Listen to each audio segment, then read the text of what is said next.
అయిపోయినట్టు. మేము ఒకటే ఈ ప్రభుత్వానికి చెప్తున్నాం, 600 మేము చెప్పేది ఒకటే, గౌరవ ముఖ్యమంత్రి గారికి చెప్పేది ఒకటే, నువ్వు ఏమి చేసుకుంటావో చేసుకో. 42% రిజర్వేషన్ ఇచ్చిన తర్వాతనే ఎన్నికల పోదామని చెప్పి నేను ఈ సందర్భంగా తెలియజేస్తా ఉన్నాను. మేమేం భిక్షగాన్లం కాదు, అడక తినేటోళ్ళం అంతకంటే కాదు అని చెప్పి ఈ ప్రభుత్వం గుర్తుపెట్టుకోవాలని చెప్పి నేను ఈ సందర్భంగా తెలియజేస్తా ఉన్నాను.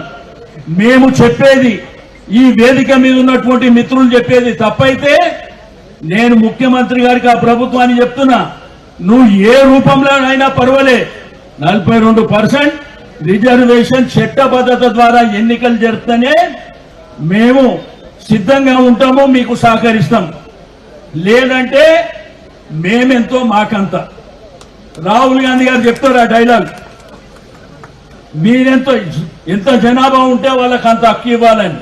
ఎవరి హక్కు మా హక్కు గురించి ఇచ్చే అవసరం లేదు బిడ్డ, తలుచుకుంటే మేమే గుంజుకుంటామని. ఆ సమయం కూడా ఆసన్నమైందని చెప్పి నేను ఈ సందర్భంగా తెలియజేస్తా ఉన్నాను. ఒకప్పుడు తెలంగాణ ఉద్యమాన్ని చూసిండ్రు, కానీ రాబోయేది బీసీల ఉద్యమం తెలంగాణ లోపల రాబోయేది. తస్మత్ జాగ్రత్త అని చెప్పి నేను ఈ సందర్భంగా తెలియజేస్తా ఉన్నాను.